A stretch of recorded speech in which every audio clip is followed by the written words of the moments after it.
Doctor BR Ambedkar Konaseema జిల్లా రామచంద్రపురంలో Telugu Desam party కార్యాలయంలో ఏర్పాటు చేసిన మీడియా సమావేశంలో తెలుగుదేశం పార్టీ రాష్ట్ర BC cell organizing secretary Penke Sambasivarao, Draksharamam sarpanch Kothapalli Aruna, Tekumudi Satyanarayana, Kate సుబ్రహ్మణ్యంలు మాట్లాడారు.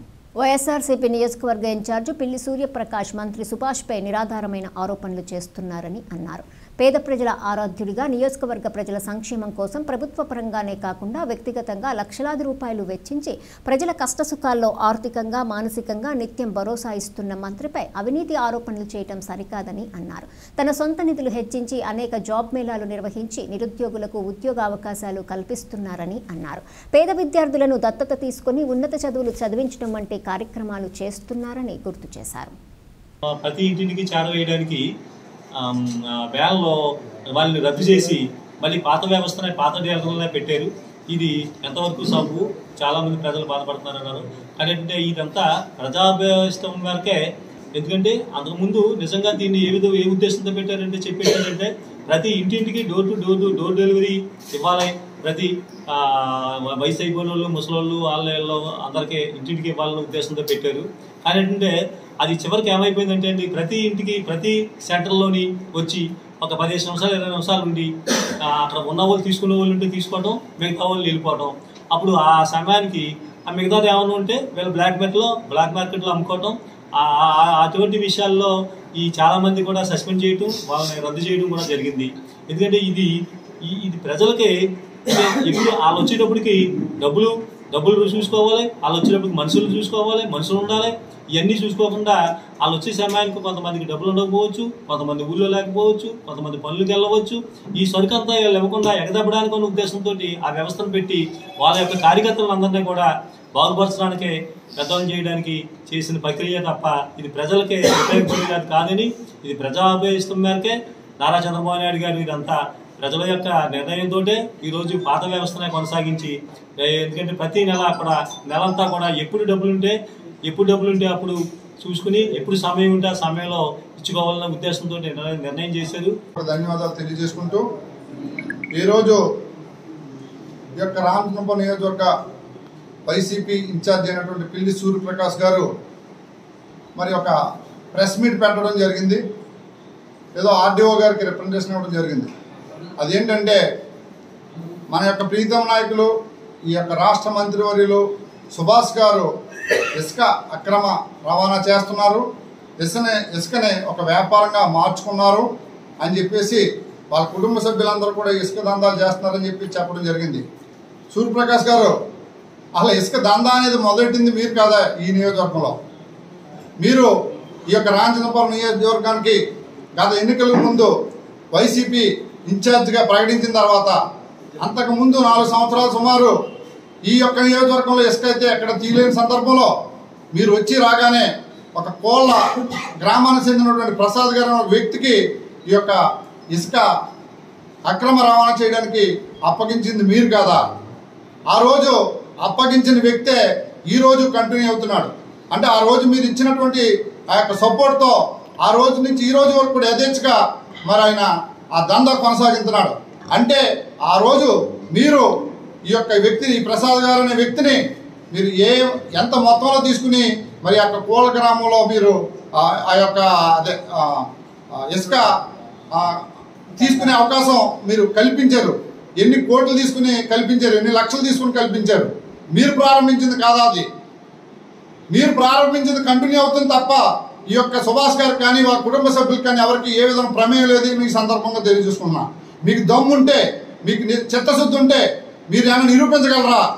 సుభాష్ గారికి కానీ ఆ కుటుంబ సభ్యులకు కానీ ఈ యొక్క ఇసుక దందాలో ప్రమేయం ఉందని నిరూపించగలిగితే మేము శాశ్వతంగా రాజకీయాలను తప్పుకుంటాం. నీకు దమ్ముంటే నిరూపించు, నువ్వు కానీ నీకు కూడా ఉన్న వాళ్ళు కానీ. అదేవిధంగా ఈరోజు ఇసుకే కాదు, మీరు మండపేట నియోజకవర్గంలో పోటీ చేసిన సందర్భంలో మీ నాన్నగారు అక్కడ రైస్ మిల్లర్ దగ్గర కానీ అక్కడ మీకు పంచిపెట్టమన్నటువంటి డబ్బులు కానీ మీరు కాజేసిన సంగతి ఆ మండపేట నియోజకవర్గం ప్రజలకు ఎక్కడ కూడా తెలుసు. అదే కాదు, ఈ యొక్క రామచంద్రపురం నియోజకవర్గంలో కానీ మండపేటలో కానీ మీకు రెవెన్యూ మంత్రిగా మీ నాన్నగారికి అవకాశం కలిగించిన తర్వాత, ఉప ముఖ్యమంత్రి అయిన తర్వాత మీరెంతో మంది ఉద్యోగాలు ఇస్తారని డబ్బులు వసూలు చేసిన సందర్భం కూడా ఈ నియోజకవర్గ ప్రజలందరూ చర్చించుకుంటూనే ఉన్నారు. మీరు స్విచ్ ఆపరేటర్లు ఎత్తారని కానీ రైస్ మిల్లర్ దగ్గర దందాలు కానీ లేదా ట్రాన్స్ఫర్లో మీ నాన్నగారు చాలా గొప్ప న్యాయవంతుడని మీ నాన్నగారు ఏ విధమైన అవినీతి పాటు కాదని చెప్పుకుంటే మీరు ఆయన యొక్క బలాన్ని వాడుకుని ఆ యొక్క పవర్ను వాడుకుని ఎంతో మంది ట్రాన్స్ఫర్కి డబ్బులు తీసుకున్న సందర్భం కూడా ఈ నియోజకవర్గంలోనే కాదు ఈ యొక్క రాష్ట్ర ప్రజలందరికీ కూడా తెలుసు. అదేవిధంగా అంతకంటే ముందు మీరు ఉద్యోగాలు ఎంతని చెప్పేసి మీరు ఈ యొక్క రాంజనపురం నియోజకవర్గంలో ఎంతో మంది డబ్బులు వసూలు చేస్తే ఆ యొక్క కేసులు మీ మీద మచ్చపడకూడదని మీ అమ్మగారి మీద వేసుకుని ఆ రోజు మిమ్మల్ని పక్కన పెట్టించే పరిస్థితి ఆ రోజు మీ అమ్మగారు చేయడం వాస్తవం కాదా అని చెప్పేసి అడుగుతున్నా. మీరు అవినీతి గురించి మాట్లాడే హక్కు అర్హత మీకు లేదు. ఈ యొక్క రాంజనపురం నియోజకవర్గంలో అత్యంత రాజకీయ అవినీతి పాటు ఎవరైనా ఉంటే అది పిల్లి సూర్యప్రకాశ్ అని ఈ సందర్భంగా తెలియజేసుకుంటున్నా. మీకు ఏమైనా దమ్ముంటే నిరూపించండి. పాత్రికేయ మిత్రులకు నా నమస్కారములు. ముఖ్యంగా ఈరోజు రామచంద్రాపురం నియోజకవర్గంలో ప్రతిపక్ష నాయకులైనటువంటి పిల్లి సూర్యప్రకాష్ గారు కార్మిక శాఖ మంత్రివర్యులు వాసంశెట్టి సుభాష్ గారి పైన కొన్ని విమర్శలు చేయడం జరిగింది. దాంట్లో ముఖ్యంగా రామచంద్రాపురం నియోజకవర్గంలో సుభాష్ గారు గెలిచినటువంటి 12 నెలల కాలంలో ఏటువంటి అభివృద్ధి లేదని చెప్పడం జరిగింది. ఈ సూర్యప్రకాష్ గారిని ఒక మాట అడుగుతున్నాను. కుంభకర్ణులాగా 6 నెలలు తిండి 6 నెలలు నిద్రపోతున్నావా అని అడుగుతున్నాను. ఎందుకనంటే ఈ రామచంద్రపురం నియోజకవర్గం కాదు, యావత్ రాష్ట్రం అంతా కూడా ఈరోజు రామచంద్రపురం నియోజకవర్గం చూస్తుంది. ఎందుకనంటే అభివృద్ధికి అలాగే సంక్షేమానికి పెట్టిన పేరు ఈరోజు రామచంద్రపురం నియోజకవర్గం దూసుకుపోతుంది.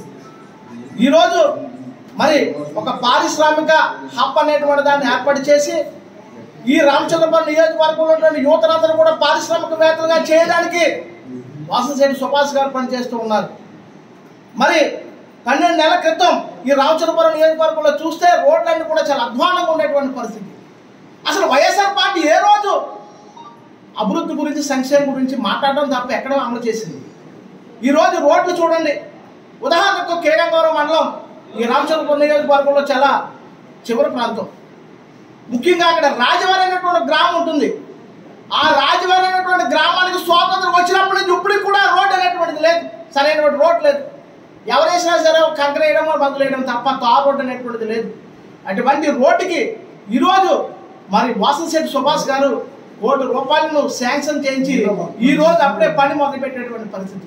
ఇలా చూసుకున్నట్లయితే మరి కోట గ్రామం కానివ్వండి, అలాగే నేరెలంక గ్రామం కానివ్వండి, మరి అలాగే సెలపాక గ్రామం అంటే గొల్లపాడు సెలపాక రోడ్డు కానీ ఇవన్నీ కూడా చూసినట్లయితే ₹1 కోటి నుంచి ₹3 కోట్ల హెచ్చించి మరి రోడ్లు మారుమూల ప్రాంతాలు కూడా రోడ్లు వేసేటువంటి పరిస్థితి. అలాగే ఉద్యోగ భవన్ అనేటువంటి దాన్ని ఏర్పాటు చేసి ఈ రామచంద్రపురం నియోజకవర్గంలో ఉండేటువంటి నిరుద్యోగ యువతలు కూడా ఉద్యోగ కల్పన కోసం నిరంతరం శ్రమిస్తూ ఉన్నాడు. మరి ఈరోజు మీరు ఏం చేశారు? మీ నాన్నగారు 40 సంవత్సరాల అనుభవం ఉంది రామచంద్రపురం నియోజకవర్గంలో. ఏం చేశారు మీరు ఈ నియోజకవర్గాన్ని? ముఖ్యంగా ఈ రామచంద్రపురం నియోజకవర్గం దళిత వాళ్ళకి మీరు చేసినటువంటిది ఏంటి? సమాధానం చెప్పాలి. ఏదో ఒక రోజు ఖచ్చితంగా మిమ్మల్ని అందరూ కూడా నడి రోడ్డు మీద నిలబెట్టి అడిగేటువంటి పరిస్థితి వస్తుంది. ఎందుకంటే దళిత సామాజిక వర్గాన్ని ఉపయోగించుకుని ఓట్లు వేయించుకుని అధికారానికి వచ్చినటువంటి వారు మీరు. ఈరోజు వాసంశెట్టి సుభాష్ గారికి ఈ నియోజకవర్గంలో దళితులు చాలా తక్కువ శాతంలో ఓట్లు వేసినప్పటికీ ఏ దళితుడికి ఎక్కడ మరి ఆపద వచ్చినా సరే నేనున్నానని తన సొంత డబ్బులు కూడా పెట్టి హెచ్చించి మరి ఈరోజు వారు అందరి కుటుంబాలను ఆదుకునేటువంటి పరిస్థితి. సచివాడ కానీ ద్రాక్షారామ కానీ అలాగే శిరోమరణం బాధితులు ఎవరైతే ఉన్నారో వాళ్ళకి 40-30 సంవత్సరాల శిరోమరణం జరిగింది. 30 సంవత్సరాల కాలంలో క్యాష్ సర్టిఫికేట్ కూడా ఇప్పించలేకపోతే మీ నాన్నగారు సాంఘిక సంక్షేమ శాఖ మంత్రి చేశాడు, అలాగే ఉప ముఖ్యమంత్రి చేశాడు, రెవెన్యూ శాఖ మంత్రి చేశాడు. చెప్పుకోవడానికి ఈరోజు రాజ్యసభ సభ్యుడు కూడా చెప్తున్నాడు. కేవలం ఒక్కసారి ఎమ్మెల్యేగా గెలిచి ఒక మరి మంత్రిగా ఎన్నికైనటువంటి సుభాష్ గారు 6 రోజుల కాలంలో 30 సంవత్సరాలు మీరు చేయలేనటువంటి పనిని 6 రోజుల కాలంలో క్యాష్ సర్టిఫికేట్ ఇప్పించినటువంటి మగాడు వాసంశెట్టి సుభాష్. అటువంటి సుభాష్ గురించి మాట్లాడటానికే